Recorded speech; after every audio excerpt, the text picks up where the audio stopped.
Welcome to the Nonviolent Jesus podcast. I'm John, Father John Deere, and today I'm speaking with my friend Mel Duncan. This is a project of www.beatitudecenter.org, where you can find many other podcasts and regular Zoom programs on the nonviolence of Jesus and practicing nonviolence and working for a more just, more nonviolent world. So let's begin with, as usual, with a little prayer. I invite everyone, wherever you are, just to take a deep breath and to relax, and let's recenter ourselves and enter into the presence of the God of peace who loves you infinitely and personally and everyone everywhere. And let's welcome the risen nonviolent Jesus into our hearts here with us.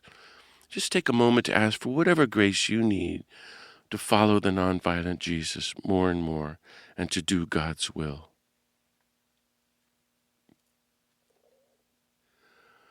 God of peace, thank you for all the blessings of life, love, and peace that you give us.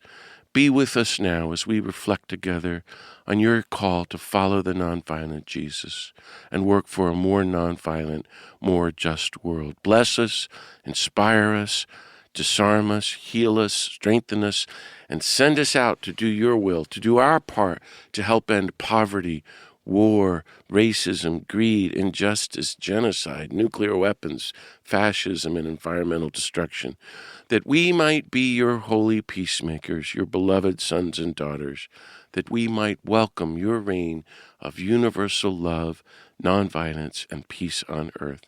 In Jesus' name, amen. Well, friends, It's a great blessing to welcome one of the great peacemakers of our times, my friend Mel Duncan. Mel has been a leader in developing the practice of unarmed civilian protection for decades. He actually started providing nonviolent protective presence along Nicaragua's northern border in 1984 during the U.S.-Contra War. In 2002, along with our friend David Hartsoe and Mary Lou Ott, he founded Nonviolent Peaceforce, which I hope everyone will look up and study. The website is nonviolentpeaceforce.org, just as it sounds. Nonviolent Peaceforce's nonviolent civilian protectors provide direct protection to civilians caught in violent conflict in war zones around the world. And they work with local groups there in war zones and conflict zones to prevent further violence and to sustain peace. And they've done this in South Sudan, to Ukraine, here in the U.S., to the Philippines. Mel has represented Nonviolent Peaceforce at the United Nations, where they've been granted Consultative Status. Recent UN global reviews, as well as Security Council and General Assembly resolutions, have cited and recommended unarmed civilian protection, which is the real hallmark of the Nonviolent Peaceforce and something Gandhi dreamed about early on. The American Friends Service Committee nominated Nonviolent Peaceforce for the 2016 Nobel Peace Prize, and in fact, in 2018, they won the prestigious Luxembourg Peace Prize. Since retiring from Nonviolent Peaceforce in 2023, Mel has helped organize a team of unarmed civilian protectors who are now working in the occupied territories of Palestine. It's called Unarmed Civilian Protection, UCP, in Palestine. He worked there for 6 months up through last year, and for the past few months during the ICE occupation, he has been providing protective presence at a high school in St. Paul, Minneapolis, where he's from. He's also served as the director of the Minnesota Alliance for Progressive Action, which is a coalition of labor unions, environmental, peace, and civil rights group. He's now, as I said, retired with his wife Georgia in St. Paul, where they raised 8 children and now 15 grandchildren. Mel Duncan, welcome to the Nonviolent Jesus podcast. Well, thank you. Thank you, John. I do feel welcome. Good. Mel, you've been an activist and an organizer really your whole life. You were full on even as a teenager in the 60s. Tell us about your journey and how your focus moved over the decades into organizing and leading to the co-creation of Nonviolent Peaceforce. As you said, John, I've always been an organizer. When I was 15, I was organizing around civil rights, and soon in opposition to the Vietnam War and draft resistance, and continuing that organizing throughout my life. And then in my 40s, I had a chance to spend a year at the University of Creation Spirituality, a school that was founded and led by Matthew Fox, who has been one of your guests here in the past. And it was during that time that I was confronted by a Sufi who was teaching there. And we had just started a class on Rumi, and we didn't know each other, but all of a sudden I looked up and she was staring into my eyes, and she said, "And your job is to enter the heart of your enemy." And I looked at her, and then I quickly looked to check, and all my fellow classmates were there. And I looked back and I wanted to say, "Are you talking to me, lady?" And I wrote down in my notebook, "Enter the heart of my enemy. That's a good place to rip it out." And then later in the page, I wrote, "Don't go back to sleep. This could change your life." And up until that point, I always organized on good versus evil, right versus wrong. 50% plus one means we kick their butt. And from that moment, as the saying goes, when the student's ready, the teachers appear, I was challenged to my very core to start understanding life from a point of unity. And so from that confrontation by that Sufi, I was then led to start studying this Vietnamese monk that I'd never heard of, a guy by the name of Thich Nhat Hanh. And the school was such, I could read every book he wrote and have discussions and be challenged. A year later, I was sitting in Plum Village with Thich Nhat Hanh. And it was upon leaving Plum Village, riding a bus back to Paris, I wrote in my notebook the inspiration of a nonviolent peace force. And from there, I came back to Minnesota. I'd been working on a fellowship and joined Georgia and the kids. They had been with me for part of the time and then come back, and Georgia thankfully had started working again. But this vision wouldn't leave me. And so one day Georgia just said, "Go for it." And the next day in The Nation, there's this, the periodical The Nation, there's this article about the upcoming Hague Appeal for Peace. So as an organizer, I thought that'd be the place to check out the currency of this idea. And so I raised enough money for a plane ticket. I found a free place to stay in The Hague, and I was off. And that's where I met you in 1999. And there, in the form of a question, I heard a guy lay out the same vision. And so I pushed through the crowd, I grabbed him by the hand, and I said, "If you're serious about what you just said, we have to go start organizing." Well, that was David Hartsoe. Wow, yeah. And can you imagine saying to David Hartsoe, "Are you serious about what you just said?" Yeah, that was a big mistake.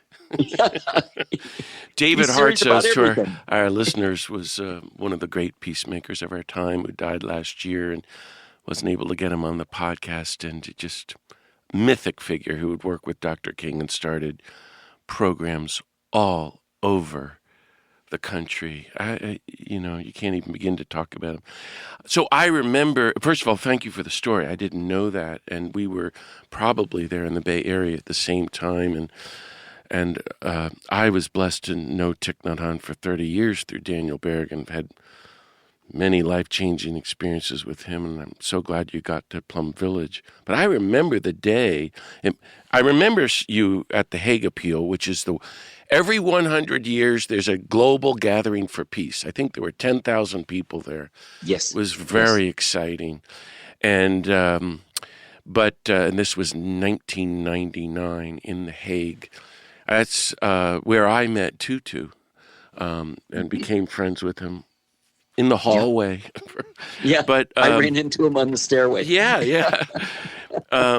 But you come into my office. I'm the director of the Fellowship of Reconciliation, you and David, and you make this pitch for this new thing, the Nonviolent Peaceforce, and I think you asked for money, and I was so excited and all for it, and I still am. I think it's one of the new great advances, if you will, in peacemaking in the world, and you all have done such great work. And to the listeners, again, I want to say, please check this out. This is everything Gandhi said is going to happen someday. And Mel and David and Mary Lou started it. Like before, in a civilian way, without governments and the UN, and now it's really blooming. So tell me all about the Nonviolent Peaceforce from then to what it's doing these days, and presume people don't know too much about it. Well, at that point, we started bringing this idea to people in various parts of the world, like yourself and like many people, maxing out both of our credit cards, David and I. And what we found, like your reaction, was that this was not a new idea, and that many people from Gandhi on had been trying, experimenting, dreaming, writing about this idea. And so rather than being founders, we were holders of the vision. And we could hold the vision long enough to bring a circle of people from around the world who had experience, who knew what they were doing, to come together in 2002 and form Nonviolent Peaceforce. And at that event, Ela Gandhi was one of the people there. And at that event, at the end, we all went to the place where Gandhi had been assassinated. In New Delhi. And she was Gandhi's granddaughter. Mm-hmm. She's still alive. Yeah. And we walked by on the footsteps that are marked out in the lawn and past the modest marker and paid our respects. There were 150 of us from 49 nations. And then people fanned out on the lawn and started praying and singing in their native languages. And there was a brilliant cacophony. And then Ela spontaneously stepped forward and started reading from her grandfather's work. And then she closed out and said, "My grandfather would be very happy today." That is how we began. Wow. And from that time, we have taken and shared and moved and shaped this vision of how you confront violence with strategic, disciplined nonviolence. It's not that you just go in there and sing a song. It's that you're well trained in methods that have been shown to work, that you work closely with local groups because they, of course, are the experts on what's happening, and they have to be our guides. And we work in team with them to first provide the direct protection when people are under threat, because civilians are the major casualties of war, and then also working with local communities so they can get back to that level of harmony where they no longer need any kind of outsiders to support themselves. And so we have used, now we've had thousands of people over the last 25 years who have come forward and worked in violent conflicts and have learned and have brought those skills back to their communities. They've come from all over the world, and that continues to happen. I retired from Nonviolent Peaceforce almost 3 years ago, but they're very active. As you mentioned, they're on the front lines in Ukraine, they're in the Philippines, they're in the Democratic Republic of the Congo, they're in South Sudan, they're working on the California-Mexico border, and they continue. But even more excitingly, is there are over 60 other civil society groups that are now doing this kind of work Wow. in at least 24 areas of the world. And that number continues to grow. That's very exciting. So tell us briefly how you train people to become unarmed civilian protectors. It's a little more serious, I dare say, than the Peace Corps. Do they come for a month together somewhere and then, or 6 months, and then they commit for a year or two to South Sudan? How does that work? It really varies. When we started Nonviolent Peace Force, it was a commitment to 2 years. And we do pay our people because they have to be able to support themselves and their families. It's a living wage, but certainly not a enriching wage. And we do support them in terms of their room and board and transportation. They initially start out with a online training that is available. The manual is on the Nonviolent Peace Force website. And now NP has developed a Unarmed Civilian Protection Academy. And so if you go to their website and look at the academy, they have a abounding resource list of all kinds of documents and training materials that are available that continue to be generated in multiple languages around the world.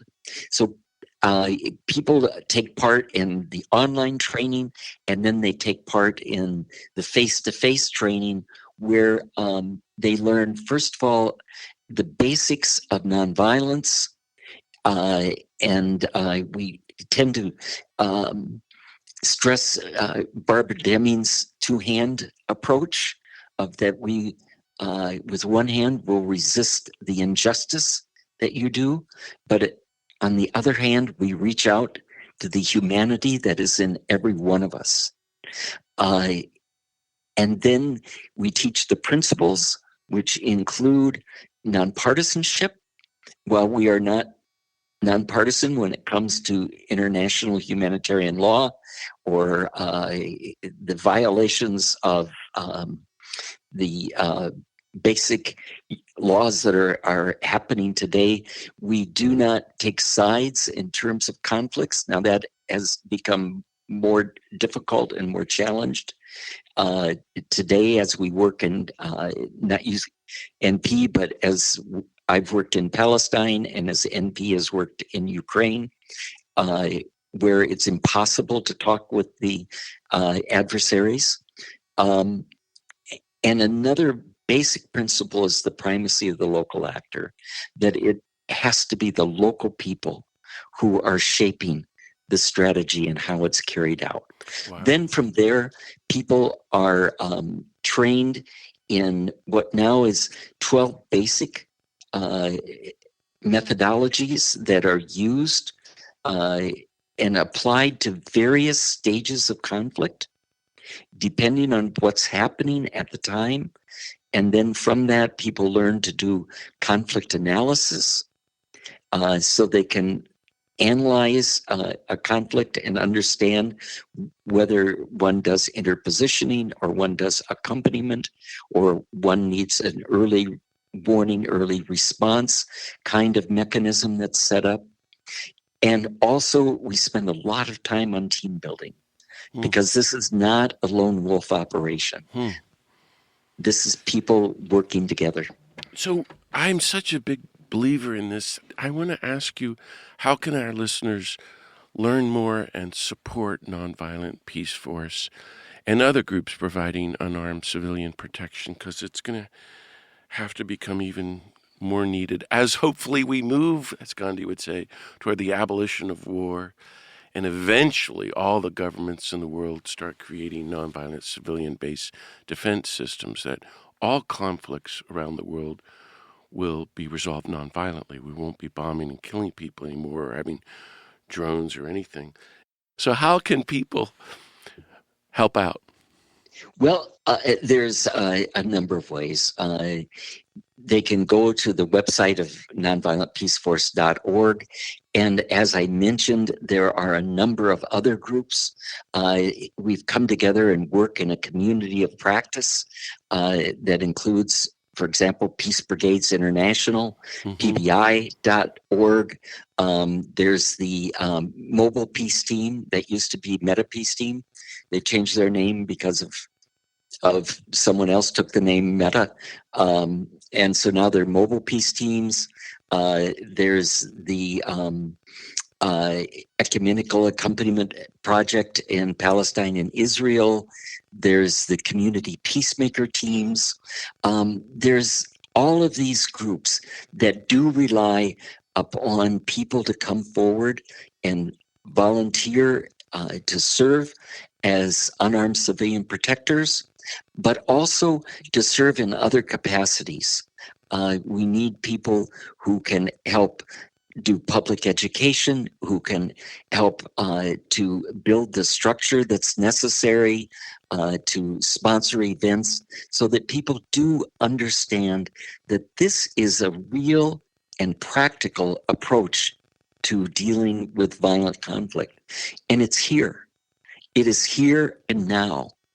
It's like those cenotes in Mexico, you know, the underground rivers that occasionally they come above ground and you'll see a lagoon or a stream and then they go back underground. So a lot of this has been underground, but now they arise in cenotes and people are starting to see, oh, there it is. That's happening. That's real. Thank you. And I hope everyone can learn about it. Well, there you are, retired. And so last year you went to live and work in Palestine for 6 months. And as some friends know, that last fall an Israeli settler beat you up and you ended up in the hospital where you had surgery. This was all part of the Unarmed Civilian Protection in Palestine group. And let me give you everybody their website. It's ucpip.org. That's Unarmed Civilian Protection in Palestine, UCPIP. And tell us about your time there and also what happened. Well, we started out organizing, doing a assessment throughout the West Bank and talking with people also in Gaza. And from that, we learned two very important things. The first one was that there is a desperate need for large-scale unarmed civilian protectors, especially people from the international community as well as Israelis. Secondly, that there were at least 22 organizations already doing some form of civilian protection in the West Bank. And many of these groups didn't know each other, didn't coordinate. Few had much training. And so our work was both to organize a team of internationals and Israelis, and also to start to bring together people so that we could coordinate and train and be more effective. That's beautiful, man. Wow. And one of the things, John, that I really want listeners to know, and that is that there are hundreds of Israelis who are in the West Bank every day, side by side with me and others, protecting Palestinians and risking their lives. And that's a story that's not told. Mm-hmm. But they are there at great risk. Two of my colleagues got severely beaten, two Israelis, by settlers just a few weeks ago. And they're there. And so that this is a partnership, really, and a growing understanding in Israel as well. And it's certainly not close to a majority, but people are stepping up, and we need to encourage that. Thank you. Well, you've spent 6 months there, and the whole world is following the horrors of these last years. But the occupation's been going on for 75 years and more. That's right. So let me ask you, in your own words, from your own experience and suffering over there, What are you hearing from the Palestinian people? What is their message for us here in the United States? And what can you suggest? I know this is a mouthful, but take it whichever way you want. How can us ordinary people here in the U.S. nonviolently resist the U.S.-backed Israeli occupation of Palestine, the U.S.-backed genocide in Gaza, and all the ongoing injustices and apartheid and killings happening there? The first thing that I hear often, and I'm in contact with my colleagues almost every day, is listen and act. The violence has intensified greatly since the attacks on Iran and Lebanon.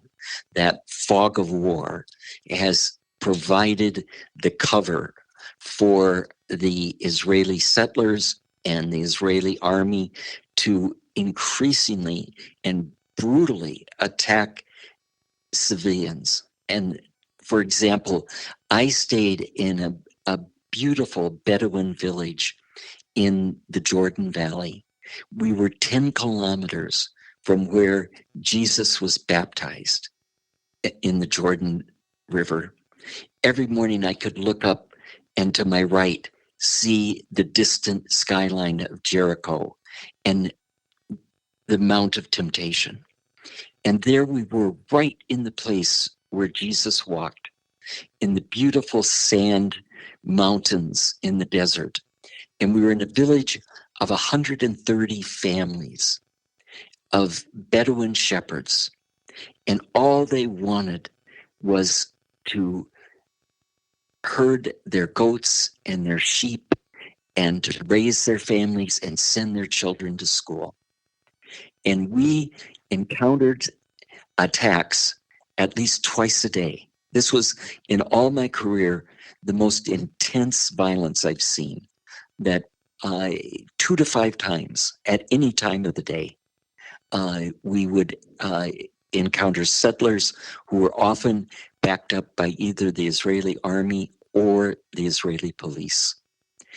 And one night I got up and it was 2:30 in the morning. I had to go to the toilet and I looked and there was movement on top of a ridge.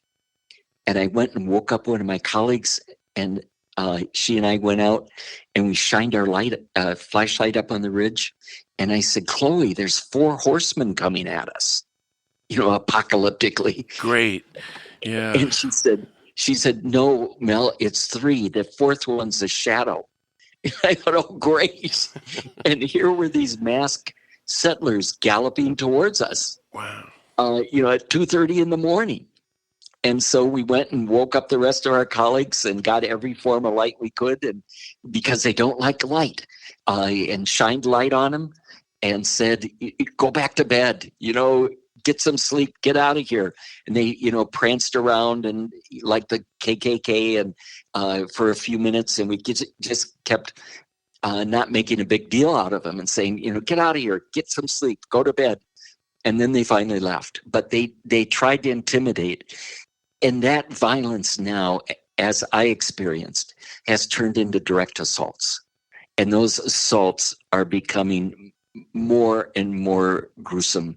If people look at the column that Nick Kristof wrote in the New York Times a week ago Sunday about the sexual torture that's going on, it is just hideous.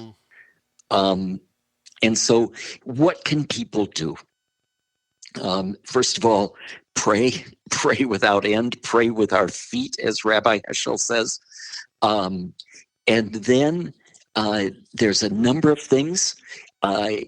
We all live in this country in states that have pension funds. And most of those pension funds are invested heavily in Israel and in companies that are doing business in Israel. For example, Minnesota is invested in a company that manufactures white phosphorus, one of the most hideous chemicals that exists on this planet. And white phosphorus to go to Israel. And so we can all work with the state pension boards to divest from Israel and from those companies doing business with Israel. That's very Now, helpful. this isn't new to people our age. I worked on this in the mid 1980s with South Africa and apartheid. Right. And, lots of people opposed us. But if you ask today, if you go into a group and say, how many people here supported apartheid South Africa? No one will raise their hand. Just like today, there's lots of people opposing us. And in 10 or 15 years, if we go into a room and say, how many people supported the Netanyahu right-wing government of Israel, no one will raise their hand. And so we have to push through and working on divestments. Secondly, the elections, the midterms are coming up. Every member of Congress and a third of the Senate is standing for re-election. We have to hold them accountable for these undeclared wars that are going on, that are killing people and just making life so hideous for so many people. I just heard this afternoon that the World Central Kitchen today announced that they had to cut the number of meals that they're giving out in Gaza in half, from 1 million to 500,000, because they can't afford the fuel and the costs that have been increasing since the war on Iran. And so to stop that war on Iran and Lebanon, but at the same time to stop the genocide in Gaza and the ethnic cleansing that continues in the West Bank. So, Mel, yeah. So you're from St. Paul, Minneapolis, Minnesota, and you returned home injured after surgery from Palestine in November, and you're recovering, and then you find yourself in another occupied territory with the horrific ICE raids and the killing of Renee Good and Alex Pretty. And I know you jumped into involvement there. So tell me a little bit about your experience in these last 6 months in St. Paul, Minneapolis, especially after all you've been through in Palestine, but your whole life work to teach nonviolent intervention. Little did I know that I would leave one occupied territory and come home to another. But I arrived in St. Paul right after Thanksgiving, and here was ICE increasing and Metro Surge was on. And so we saw thousands of ICE agents in the streets, just plucking people. Any person of color was being stopped, interrogated, taken out to the federal building, flown to Texas, kids were being flown to a camp in Michigan, no accountability whatsoever. And what happened, and I've never seen this in my entire life, is that there was a lot of good organizing. So, for example, Unidos, a group that comes out of the Latino community and actually comes out of the Dreamers, they started organizing in September what they called constitutional observers. The video constitutional protectors who had been trained provided immediate evidence that showed that Secretary Noem, that Stephen Miller, that other people in the Trump government were simply lying. And that was out there plain for everyone to see. So there was that organizing that was going on, John. But there was also multi-leveled organizing. In addition to that, there were people that were patrolling the streets of St. Paul and Minneapolis 24/7, who were organized, who were set up on a signal dispatching teams. There was a database that was created of license plates and makes and models of ICE cars so that we could check when we saw something suspicious. And so people were circulating 24/7. And in Minneapolis, it got to the point where if ICE encountered someone, the response time was 2 minutes. And all of that led to ICE leaving finally. So this works. Yeah, this organized nonviolence works. It sure does. There were thousands of people like myself who were showing up twice a day at the schools and just providing a presence there. And that really was a deterrent and in many cases stopped ICE from coming to the schools and grabbing students. There were others who were giving people rides to work. And if families could not work, could not leave the house, people were bringing groceries, people were paying rent, people were picking up laundry and doing laundry.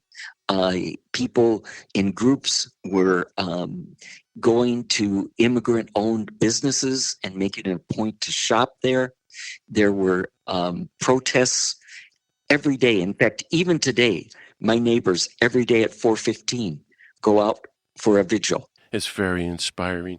We're going to have to wrap it up soon, but I want to ask you briefly, because this podcast is called The Nonviolent Jesus. With all you're doing, you're just living his life. I wanted to just ask you briefly to share a thought with our listeners about the nonviolence of Jesus and maybe what that means for you and your hope for how Christians can engage as you have in unarmed civilian protection like Jesus did, saving so many people, starting with the woman in the temple, for example.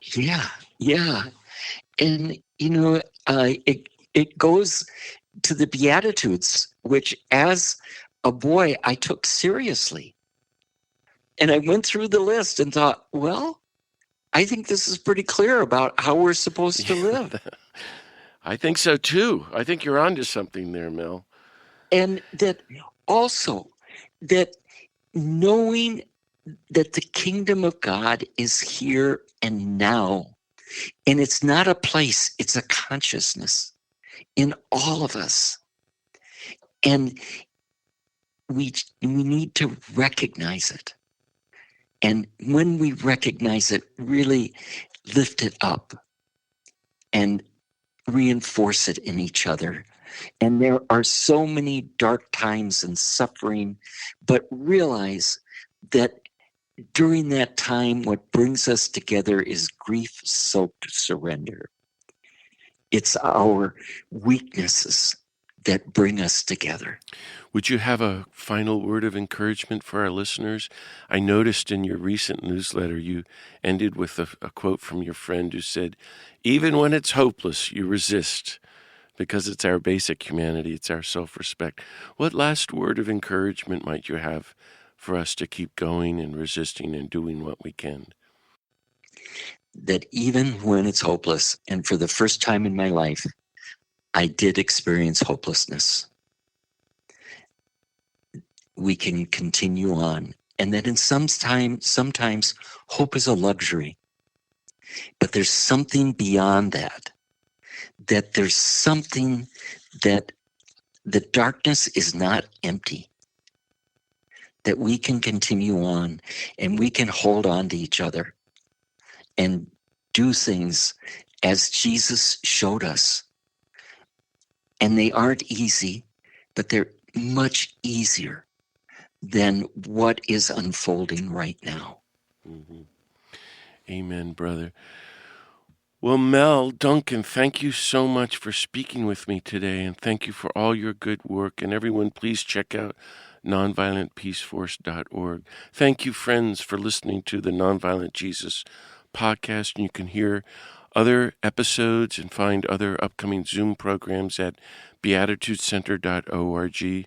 And there you can sign up to receive our free newsletter with news about other upcoming podcasts and guests and Zooms. And please tell your friends and coworkers about this podcast and spread the good word. Hope you also check out my new book and get it, Universal Love, Surrendering to the God of Peace. If you're on Substack, you can look me up at Father John Deere. May the God of peace bless you all. Let's all keep following the nonviolent Jesus, do what we can to resist war and injustice, and welcome God's reign of universal love, compassion, and peace on earth. See you next time.